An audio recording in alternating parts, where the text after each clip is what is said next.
Contes arabes, extrait des Contes des Mille et Une Nuits, les chroniques des Sassanides, anciens rois de Perse, qui avaient étendu leur empire dans les Indes, dans les grandes et petites îles qui en dépendent, et bien loin au-delà du Gange jusqu'à la Chine, rapportent qu'il y avait autrefois un roi de cette puissante maison qui était le plus excellent prince de son temps. Il se faisait autant aimer de ses sujets par sa sagesse et sa prudence qu'il s'était rendu redoutable à ses voisins par le bruit de sa valeur et par la réputation de ses troupes belliqueuses et bien disciplinées.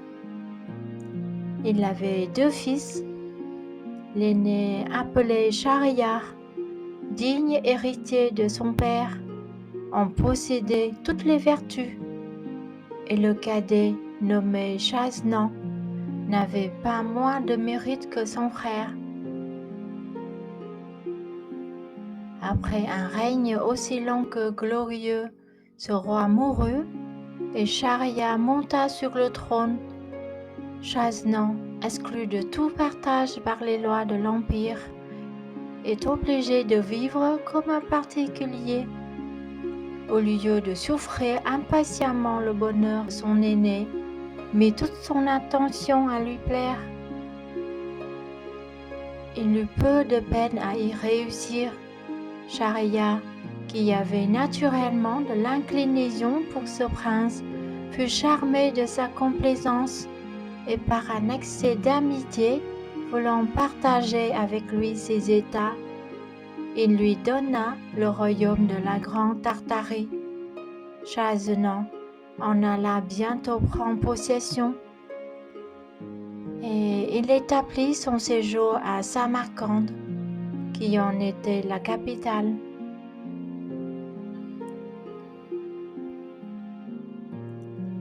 Il y avait déjà 10 ans que ces 2 rois étaient séparés, lorsque Schahriar, souhaitant passionnément de revoir son frère, résolut de lui envoyer un ambassadeur pour l'inviter à venir à sa cour.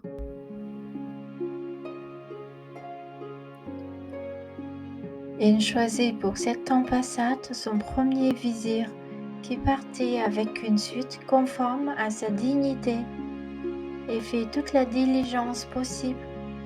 Quand il fut près de Samarcande, Chaznan, averti de son arrivée, alla au-devant de lui avec les principaux seigneurs de sa cour, qui, pour faire plus d'honneur au ministre du sultan, s'étaient tous habillés magnifiquement.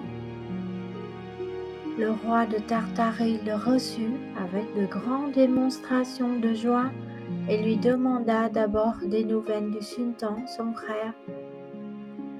Le vizir satisfit sa curiosité, après quoi il exposa le sujet de son ambassade. Chaznan en fut touché. « Sage vizir, dit-il, le sultan, mon frère, me fait trop d'honneur, et il ne pouvait rien me proposer qui me fût plus agréable. S'il souhaite me voir, je suis pressé de la même envie. Le temps qui n'a point diminué son amitié n'a point affaibli la mienne. Mon royaume est tranquille, et je ne veux que 10 jours pour me mettre en état de partir avec vous. Ainsi, il n'est pas nécessaire que vous entriez dans la ville pour si peu de temps. Je vous prie de vous arrêter dans cet endroit et d'y faire dresser vos tentes.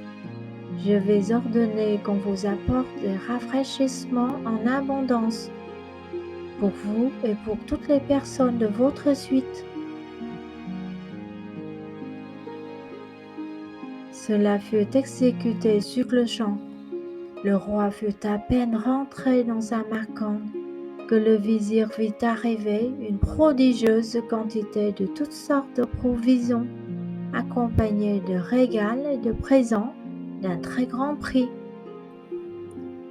Cependant, Chazennant, se disposant à partir, régla les affaires les plus pressantes, établit un conseil pour gouverner son royaume pendant son absence, et mit à la tête de ce conseil un ministre dont la sagesse lui était connue et en qui il avait une entière confiance. Au bout de 10 jours, ses équipages étant prêts, il dit adieu à la reine sa femme, sortit sur le soir de Samarcande et suivait des officiers qui devaient être du voyage. Il se rendit au pavillon royal qu'il avait fait dresser auprès des tentes du vizir.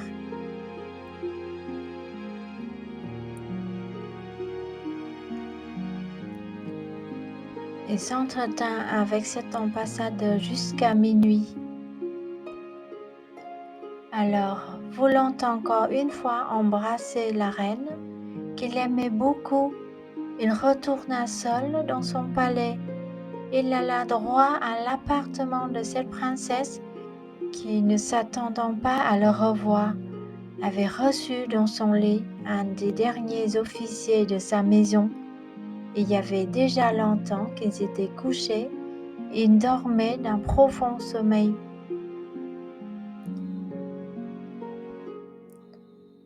Le roi entra sans bruit, se faisant un plaisir de surprendre par son retour une épouse dont il se croyait tendrement aimé.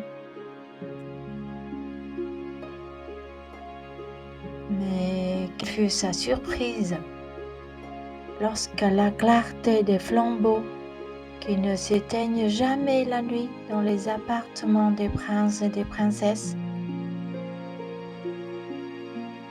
il aperçut un homme dans ses bras. Il demeura immobile durant quelques moments, ne sachant s'il devait croire ce qu'il voyait, mais n'en pouvant douter. « Quoi ?» dit-il en lui-même. « Je suis à peine hors de mon palais, je suis encore sous les murs de Samarcande, et l'on m'ose outrager. Ah, perfide, votre crime ne sera pas impuni.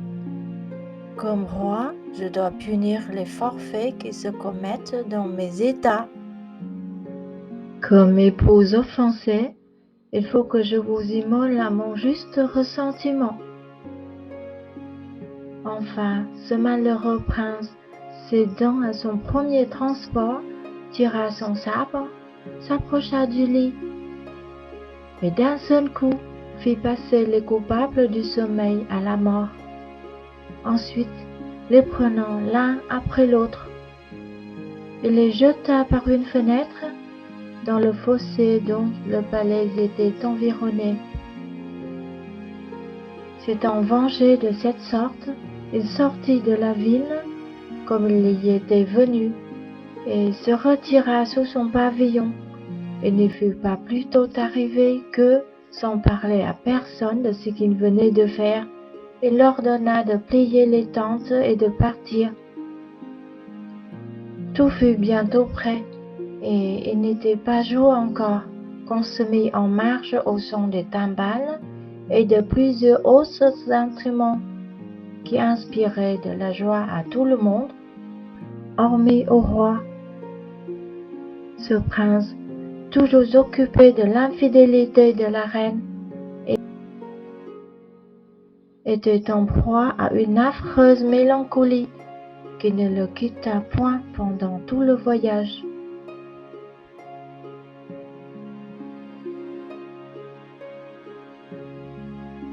Lorsqu'il fut près de la capitale des Indes, il vit venir au-devant de lui le sultan Shahryar avec toute sa cour. Quelle joie pour ces princes de se revoir! Ils mirent tous deux pieds à terre pour s'embrasser et, après s'être donné 1000 marques de tendresse, ils remontèrent à cheval et entrèrent dans la ville aux acclamations d'une foule innombrables de peuples.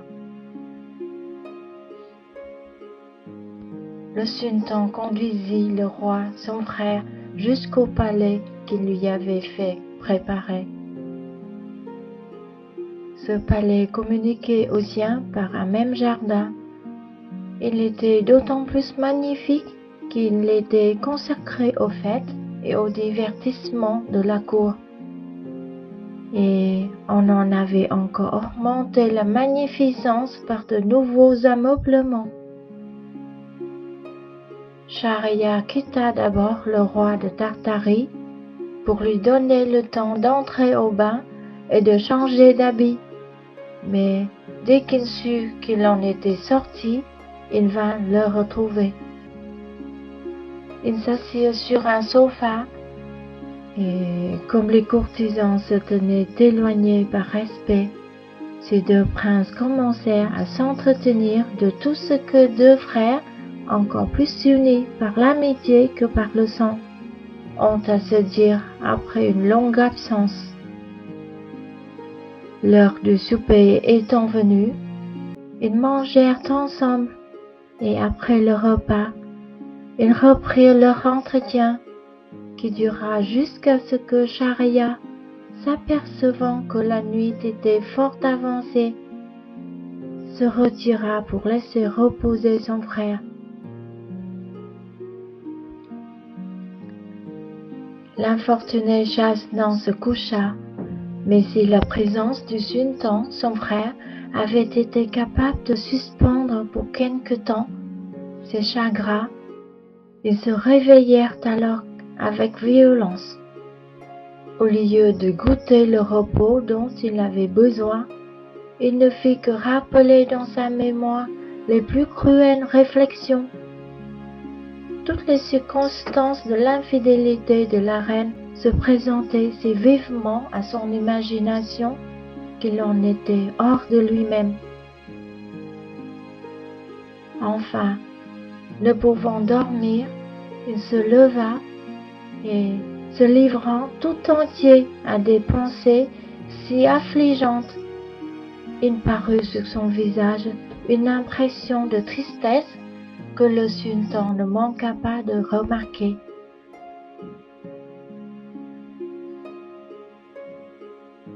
Qu'a donc le roi de Tartarie, disait-il, qui peut causer ce chagrin que je lui vois? Aurait-il sujet de se plaindre de la réception que je lui ai faite? Non, je l'ai reçu comme un frère que j'aime, et j'en ai rien là-dessus à me reprocher. Peut-être se voit-il à regret éloigné de ses états, ou de la reine, sa femme?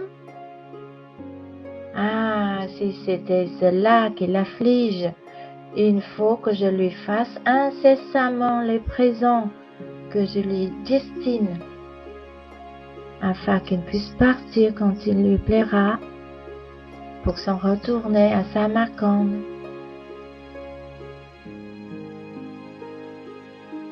Effectivement, dès le lendemain, il lui envoya une partie de ses présents qui était composée de tout ce que les Indes produisent de plus rare, de plus riche et de plus singulier.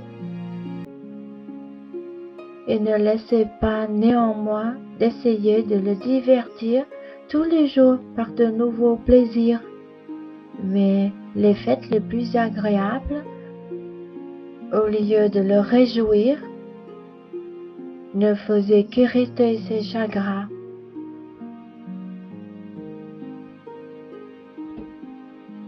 Un jour, Schahriar, ayant ordonné une grande chasse, à 2 journées de sa capitale, dans un pays où il y avait particulièrement beaucoup de cerfs, Shahznan le pria de le dispenser de l'accompagner en lui disant que l'état de sa santé ne lui permettait pas d'être de la partie. Le sultan ne voulut pas le contraindre, le laissa en liberté et partit avec toute sa cour pour aller prendre ce divertissement. Après son départ, Le roi de la Grande Tartarie, se voyant seul, s'enferma dans son appartement. Il s'assit à une fenêtre qu'il avait vue sur le jardin. Ce beau lieu et le ramage d'une infinité d'oiseaux qui y faisaient leur retraite lui auraient donné du plaisir s'il n'eût été capable d'en ressentir. Mais, toujours déchiré par le souvenir funeste de l'action infâme de la reine, il arrêtait moins souvent ses yeux sur le jardin qu'il ne les levait au ciel pour se plaindre de son malheureux sort. Néanmoins, quelque qu'occupé qu'il fût de ses ennuis, il ne laissa pas d'apercevoir un objet qui attira toute son attention.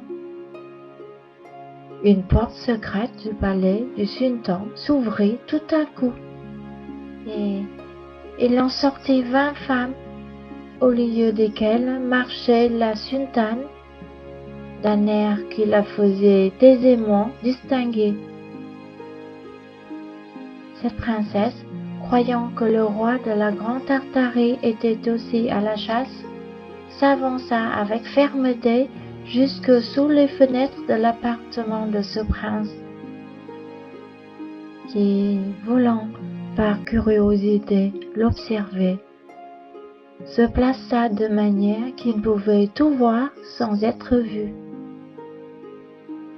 Il remarqua que les personnes qui accompagnaient la sultane pour bannir toute contrainte se découvraient le visage qu'elles avaient eu couvert jusqu'alors et quittaient de longs habits qu'elles portaient par-dessus d'autres plus courts. Mais il fut dans un extrême étonnement de voir que, dans cette compagnie, qui lui avait semblé toute composée de femmes, il y avait 10 noirs qui prirent chacun leur maîtresse. La sultane, de son côté, ne demeura pas longtemps sans amant.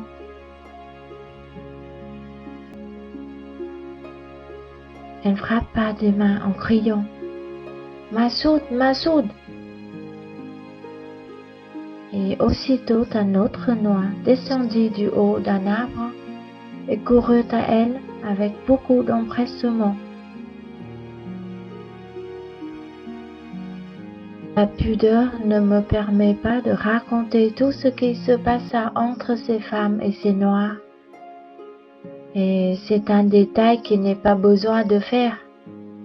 Il suffit de dire que Chaznan en vit assez pour juger que son frère n'était pas moins à plaindre que lui. Les plaisirs de cette troupe amoureuse durèrent jusqu'à minuit.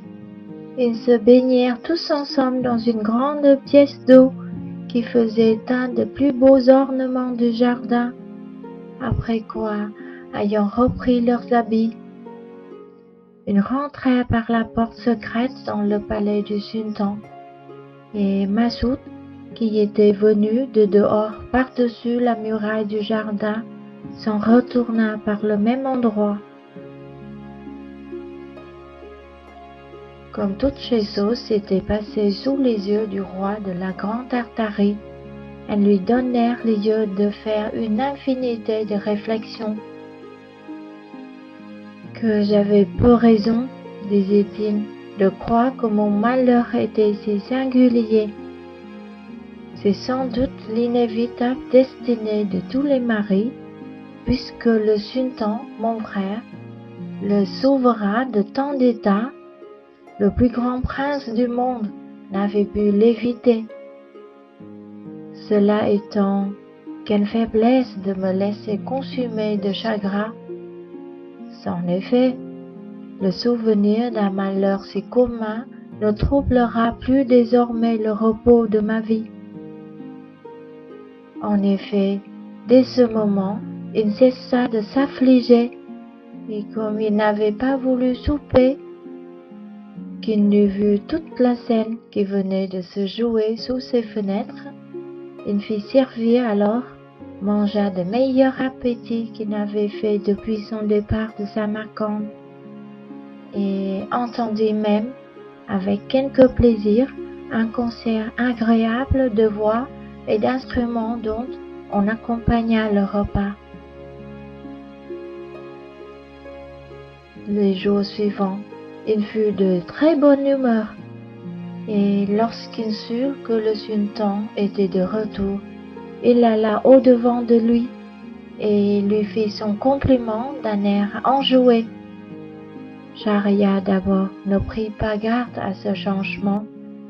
Il ne songea qu'à se plaindre obligeamment de ce que ce prince avait refusé de l'accompagner à la chasse, et sans lui donner le temps de répondre à ses reproches, il lui parla du grand nombre de cerfs et d'autres animaux qu'il avait pris, et enfin du plaisir qu'il avait eu. Chassenon, après l'avoir écouté avec attention, prit la parole à son tour. Comme il n'avait plus de chagrin qui l'empêcha de faire paraître combien il avait d'esprit, et dit mille choses agréables et plaisantes. Le sultan, qui s'était attendu à le retrouver dans le même état où il l'avait laissé, fut ravi de le voir si gai. « Mon frère, lui dit-il, je rends grâce au ciel de l'heureux changement qu'il a produit en vous pendant mon absence.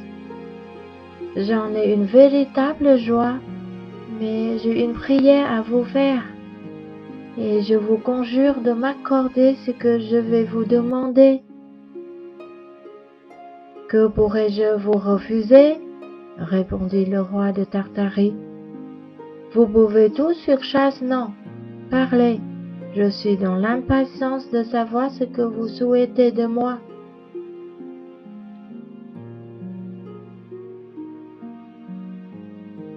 « Depuis que vous êtes dans ma cour, reprit Schahriar, je vous ai vu plongé dans une noire mélancolie, que j'ai vainement tenté de dissiper par toutes sortes de divertissements.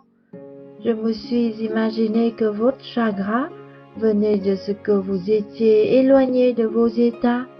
J'ai cru même que l'amour y avait beaucoup de part, et que la reine de Samarcande, que vous avez dû choisir d'une beauté achevée, en était peut-être la cause. Je ne sais si je me suis trompé dans ma conjecture, mais je vous avoue que c'est particulièrement pour cette raison que je n'ai pas voulu vous importuner là-dessus, de peur de vous déplaire. Cependant, sans que j'y ai contribué en aucune manière, je vous trouve à mon retour de la meilleure humeur du monde et l'esprit entièrement dégagé de cette noire vapeur qui en troublait tout l'enjouement. Dites-moi, de grâce, pourquoi vous étiez si triste, et pourquoi vous ne l'êtes plus? »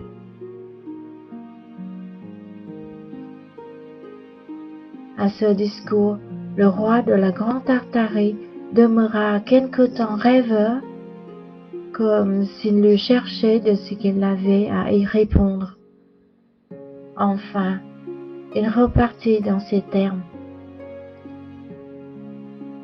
« Vous êtes mon sultan et mon maître, mais dispensez-moi, je vous supplie, de vous donner la satisfaction que vous me demandez. » « Non, mon frère, répliqua le sultan, il faut que vous me l'accordiez. Je la souhaite, ne me la refusez pas. » Chassenon ne put résister aux instants de Schahriar. « Eh bien, mon frère, lui dit-il, je vais vous satisfaire, puisque vous me le demandez. » Alors, il lui raconta l'infidélité de la reine de Samarcande, et lorsqu'il en eut achevé le récit, « Voilà, poursuivit-il, le sujet de ma tristesse. Jugez si j'avais tort de m'y abandonner. »« Oh, mon frère !» s'écria le sultan d'un ton qui marquait combien il l'entrait dans le ressentiment du roi de Tartarie. Quelle horrible histoire venez-vous de me raconter? Avec quelle impatience que je l'ai écoutée jusqu'au bout. Je vous loue d'avoir puni les traîtres qui vous ont fait un outrage si sensible. On ne saurait vous reprocher cette action, elle est juste. Et pour moi, j'avouerai qu'à votre place, j'aurais eu peut-être moins de modération que vous. Je ne serais pas contentée d'ôter la vie à une seule femme. Je crois que j'en aurais sacrifié plus de 1000 à ma rage. Je ne suis pas étonnée de vos chagrins. La cause en était trop vive et trop mortifiante pour n'y pas succomber. Ô ciel, quelle aventure! Non, je crois qu'il n'en est jamais arrivé de semblable à personne qu'à vous. Mais enfin, il faut louer Dieu de ce qu'il vous a donné, de la consolation. Et comme je ne doute pas qu'elle ne soit bien fondée, ayant encore la complaisance de m'en instruire, et faites-moi la confidence entière.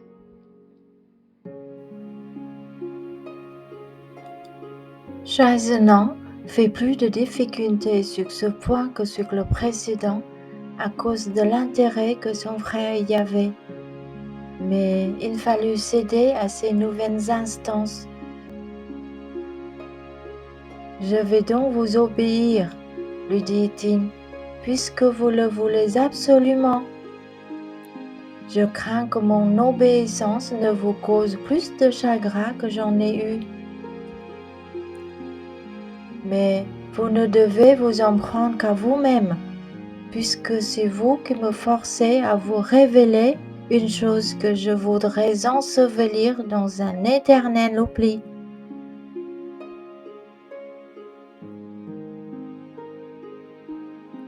Ce que vous me dites, interrompit Schahriar, ne fait qu'irriter ma curiosité. Hâtez-vous de me découvrir ce secret, de quelque nature qu'il puisse être.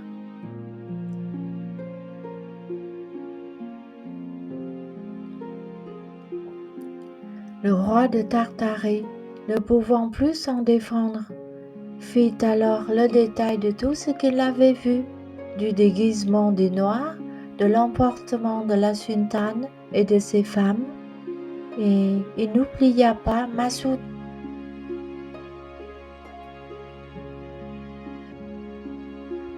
Après avoir été témoin de ces infamies, continua-t-il, je pensais que toutes les femmes y étaient naturellement portées et qu'elles ne pouvaient résister à leur penchant. Prévenu de cette opinion, il me parut que c'était une grande faiblesse à un homme d'attacher son repos à leur fidélité. Cette réflexion m'en fit faire beaucoup d'autres, et enfin, je jugeai que je ne pouvais prendre un meilleur parti que de me consoler. Il m'en a coûté quelques efforts, mais j'en suis venu à bout. Et si vous m'en croyez, vous suivrez mon exemple.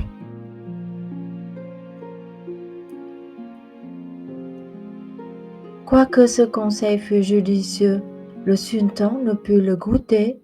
Il entra même en fureur. « Quoi ?» dit-il, « la sultane des Indes est capable de se prostituer d'une manière si indigne ?»« Non, mon frère, ajouta-t-il, je ne puis croire ce que vous me dites. Si je ne le vois de mes propres yeux, il faut que les vôtres vous aient trompé. La chose est assez importante pour mériter que j'en sois assuré par moi-même. » « Mon frère, répondit Chazonnant, si vous voulez en être témoin, cela n'est pas fort difficile. Vous n'avez qu'à faire une nouvelle partie de chasse. Quand nous serons hors de la ville avec votre cour et la mienne, nous nous arrêterons sous nos pavillons, et la nuit nous reviendrons tous deux, seuls dans mon appartement.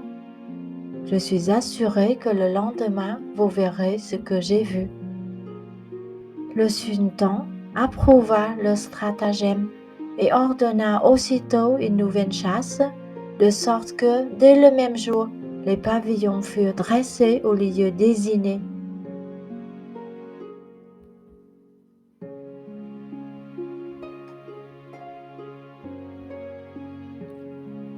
Le jour suivant, les deux princes partirent avec toute leur suite. Ils arrivèrent où ils devaient camper et ils y demeurèrent jusqu'à la nuit. Alors Schahriar appela son grand vizir et, sans lui découvrir son dessein, lui commanda de tenir sa place pendant son absence et de ne pas permettre que personne sortît du camp, pour quelque sujet que ce pût être. D'abord qu'il eut donné cet ordre, le roi de la Grande Tartarie et lui montèrent à cheval, passèrent incognito au travers du camp, rentrèrent dans la ville et se rendirent au palais qu'occupait Chaznan. Ils se couchèrent et le lendemain, de bon matin, ils s'allèrent placer à la fenêtre d'où le roi de Tartarie avait vu la scène des noix. Ils jouirent quelque temps de la fraîcheur, car le soleil n'était pas encore levé, et, en s'entretenant, ils jetaient souvent les yeux du côté de la porte secrète. Elle s'ouvrit enfin, et pour dire le reste en peu de mots, la sultane parut avec ses femmes et les 10 noix déguisées. Elle l'appela Masoud, et le sultan en vit plus qu'il n'en fallait pour être pleinement convaincu de sa honte et de son malheur. « Ô Dieu !» s'écria-t-il, « quelle indignité, quelle horreur! L'épouse d'un souverain tel que moi peut-elle être capable de cette infamie? Après cela, quel prince osera se vanter d'être parfaitement heureux? Ah, mon frère, poursuivit-il en embrassant le roi de Tartarie, renonçons tous deux au monde. La bonne foi en est bannie. S'il flatte d'un côté, il trahit de l'autre. Abandonnons nos États et tout l'éclat qui nous environne. Allons dans des royaumes étrangers, traîner une vie obscure et cacher notre infortune. Chaznan n'approuvait pas cette résolution, mais il n'osa la combattre dans l'emportement où il voyait Schahriar. « Mon frère, lui dit-il, je n'ai pas d'autre volonté que la vôtre. Je suis prêt à vous suivre partout où il vous plaira, mais promettez-moi que nous reviendrons si nous pouvons rencontrer quelqu'un qui soit plus malheureux que nous. » « Je vous le promets, répondit le sultan, mais je doute fort que nous trouvions personne qui le puisse être. »« Je ne suis pas de votre sentiment là-dessus, répliqua le roi de Tartarie. Peut-être même ne voyagerons-nous pas longtemps. » En disant cela, il sortit secrètement du palais et prirent un autre chemin que celui par où ils étaient venus. Ils marchèrent tant qu'ils eurent du jour assez pour se conduire et passèrent la première nuit sous des arbres. S'étant levés dès le point du jour, ils continuèrent leur marche jusqu'à ce qu'ils arrivèrent à une belle prairie sur le bord de la mer, où il y avait, d'espace en espace, de grands arbres fort touffus. Ils s'assirent sous un de ces arbres pour se délasser et pour y prendre le frais. L'infidélité des princesses, leurs femmes, fit le sujet de leur conversation. Il n'y avait pas longtemps qu'ils s'entretenaient lorsqu'ils entendirent assez près d'eux un bruit horrible du côté de la mer et des cris effrayables qui les remplirent de crainte.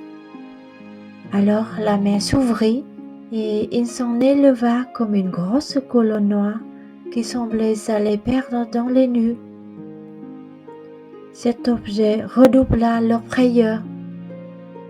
Ils se levèrent promptement et montèrent au haut de l'arbre qui leur parut le plus propre à les cacher.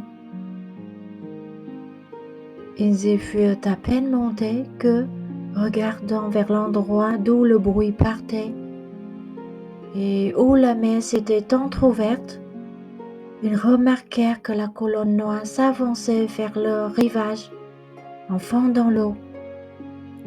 Ils ne purent dans le moment démêler ce que ce pouvait être, mais ils en furent bientôt éclaircis.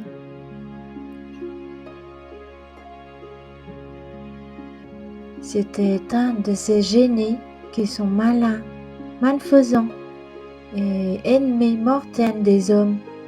Il était noir et hideux, avait la forme d'un géant d'une hauteur prodigieuse et portait sur sa tête une grande caisse de verre fermée à 4 serrures d'acier fin.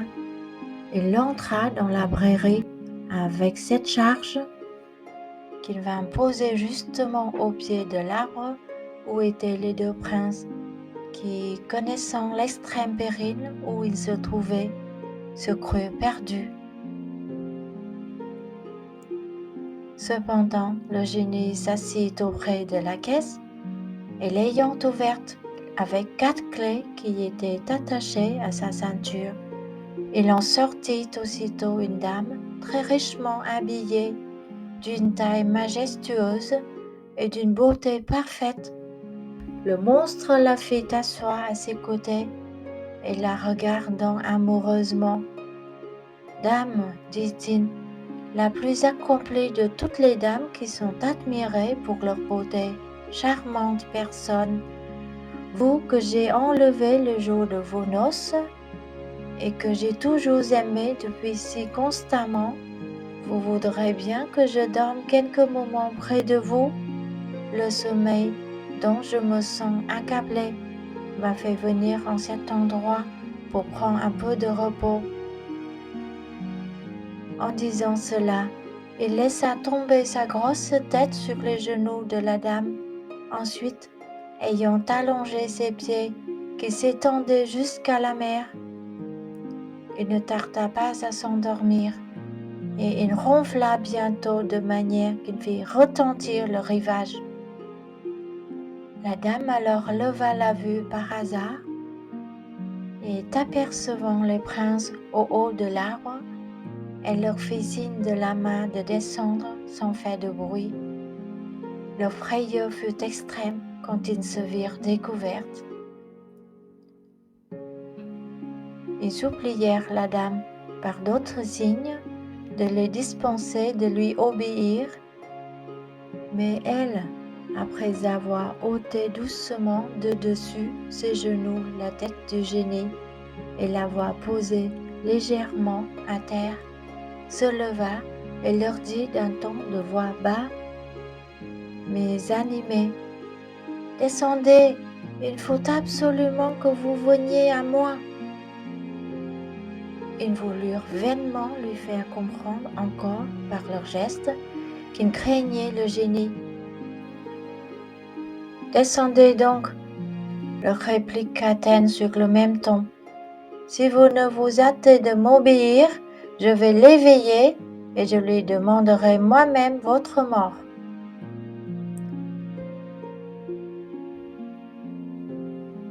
Ces paroles intimidèrent tellement les princes qu'ils commencèrent à descendre avec toutes les précautions possibles pour ne pas éveiller le génie. Lorsqu'ils furent en bas, la dame les prit par la main et, s'étant un peu éloignée avec eux sous les arbres, elle leur fit librement une proposition très vive. Ils la rejetèrent d'abord, mais elle les obligea, par de nouvelles menaces, à l'accepter. Après qu'elle eut obtenu d'eux ce qu'elle souhaitait, ayant remarqué qu'ils avaient chacun une bague au doigt, Elle les leur demanda. Sitôt qu'elle les eut entre les mains, elle alla prendre une boîte du paquet où était sa toilette. Elle en tira un film garni d'autres bagues de toutes sortes de façons et le leur montrant. « Savez-vous bien, dit-elle, ce que signifient ces joyaux ?»« Non, répondirent-ils, mais il ne tiendra qu'à vous de nous l'apprendre. »« Ce sont, reprit-elle, les bagues de tous les hommes à qui j'ai fait part de mes faveurs. Il y en a 98 bien comptés, que je garde pour me souvenir d'eux. Je vous ai demandé les vôtres pour la même raison. Et afin d'avoir la centaine accomplie, voilà donc, continua-t-elle, 100 amants que j'ai eus jusqu'à ce jour, malgré la vigilance et les précautions de ce vilain génie qui ne me quitte pas. Il a beau m'enfermer dans cette caisse de verre et me tenir caché au fond de la mer, je ne laisse pas de tromper ses soins. Vous voyez par là que quand une femme a formé un projet, il n'y a point de mari ni d'amant qui puisse en empêcher l'exécution. Les hommes feraient mieux de ne pas contraindre les femmes, ce serait le moyen de les rendre sages. La dame, leur ayant parlé de la sorte, passa leurs bagues dans le même fil où étaient enfilés les autres.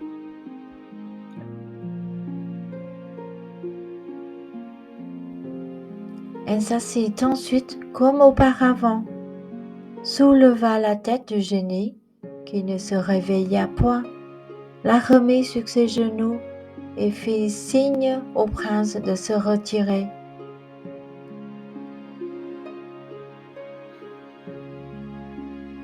Ils reprirent le chemin par où ils étaient venus, et lorsqu'ils eurent perdu de vue la dame et le génie, Schahriar dit à Shahznamer: « Eh bien, mon frère, que pensez-vous de l'aventure qui vient de nous arriver? Le génie n'a-t-il pas une maîtresse bien fidèle?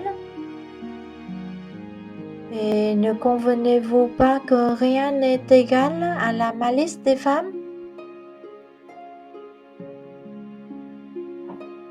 « Oui, mon frère, répondit le roi de la Grande Tartarie.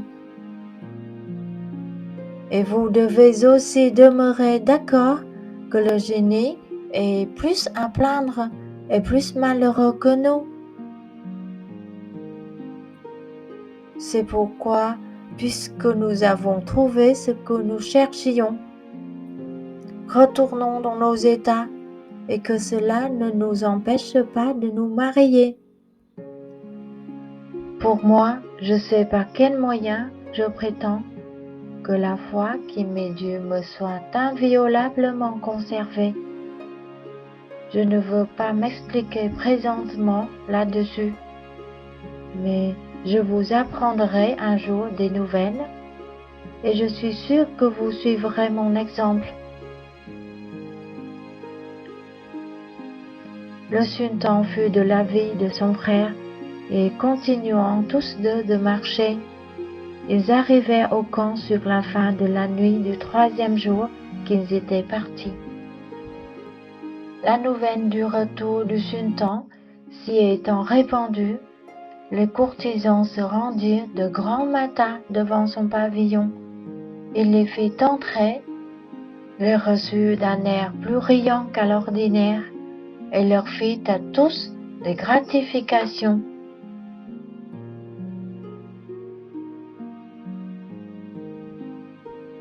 Après quoi, leur ayant déclaré qu'il ne voulait pas aller plus loin, il leur commanda de monter à cheval et il retourna bientôt à son palais.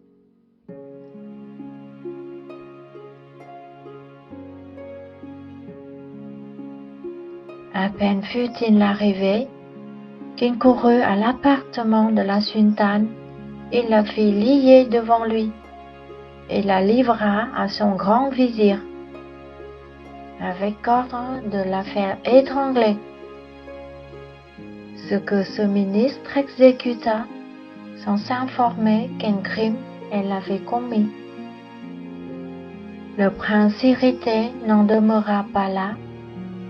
Il coupa la tête de sa propre main à toutes les femmes de la sultane.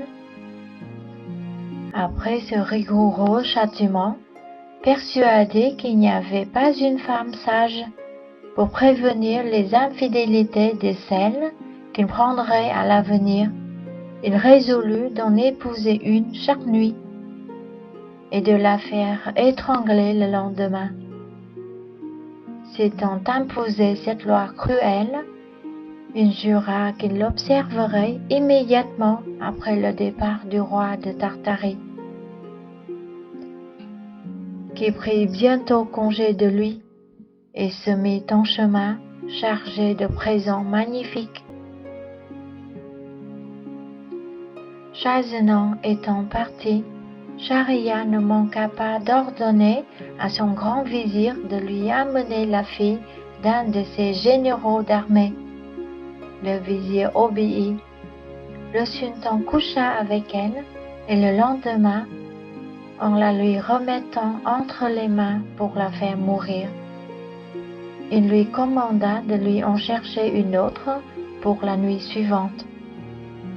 Quelque répugnance qu'eut le vizir à exécuter de semblables ordres, comme il devait au sultan son maître une obéissance aveugle, il était obligé de s'y soumettre. Il lui mena donc la fille d'un officier subalterne, qu'on fit aussi mourir le lendemain.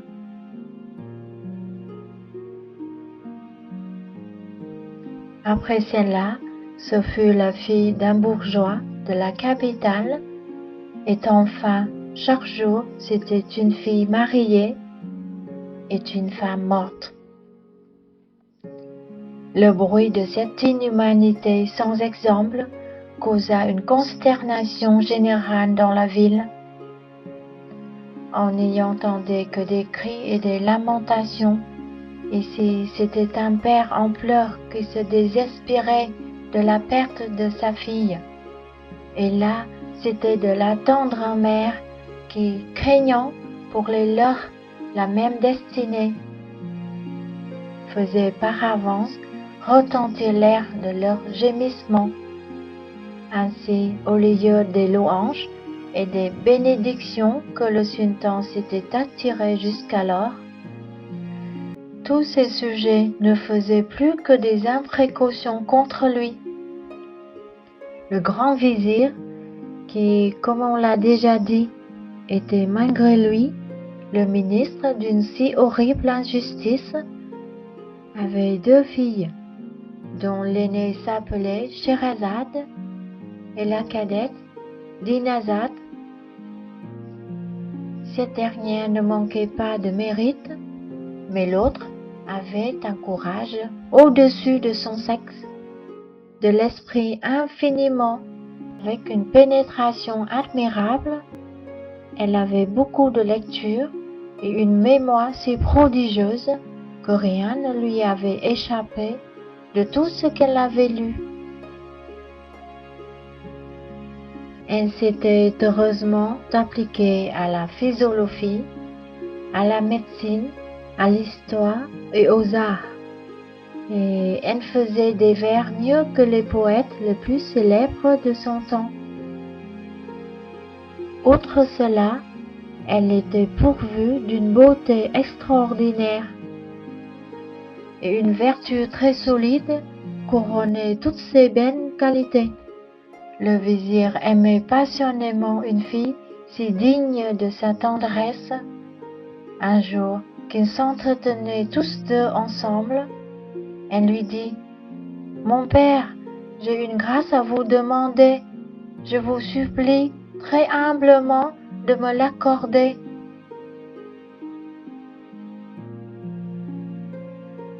« Je ne vous la refuse pas, » répondit-il, pourvu qu'elle soit juste et raisonnable.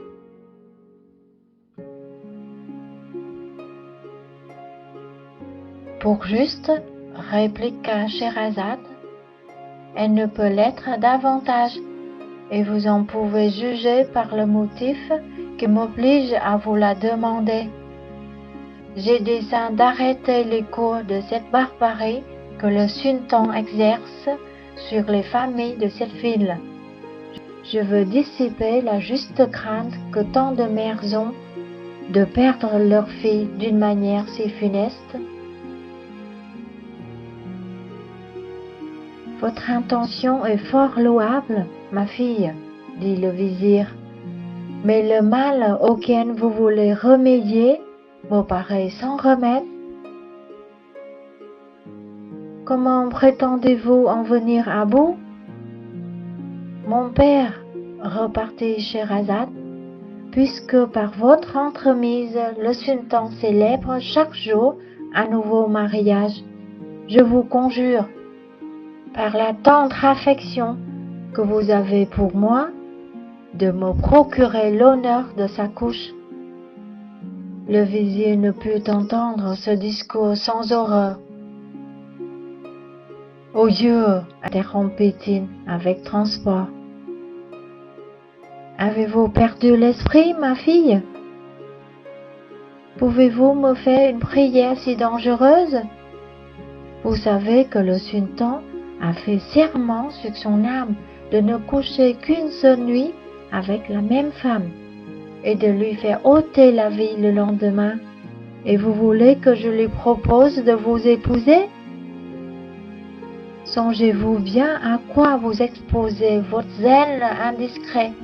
Oui, mon père, répondit cette vertueuse fille, je connais tout le danger que je cours, et il ne saurait m'épouvanter. Si je péris, ma mort sera glorieuse. Et si je réussis dans mon entreprise, je rendrai à ma patrie un service important. Non, dit le vizir, quoi que vous puissiez me présenter pour m'intéresser à vous permettre de vous jeter dans cet affreux péril, ne vous imaginez pas que j'y consente. Quand le sultan m'ordonnera de vous enfoncer le poignard dans les seins, hélas, il faudra bien que je lui obéisse. Quel triste emploi pour un père! Ah, si vous ne craignez point la mort, craignez du moins de me causer la douleur mortelle de voir ma main teinte de votre sang. Encore une fois, mon père, dit Scheherazade, accordez-moi la grâce que je vous demande. Votre obédienté, repartit le vizir, excite ma colère. Pourquoi vouloir vous-même courir à votre perte, qui ne prévoit pas la fin d'une entreprise dangereuse, n'en saurait sortir heureusement.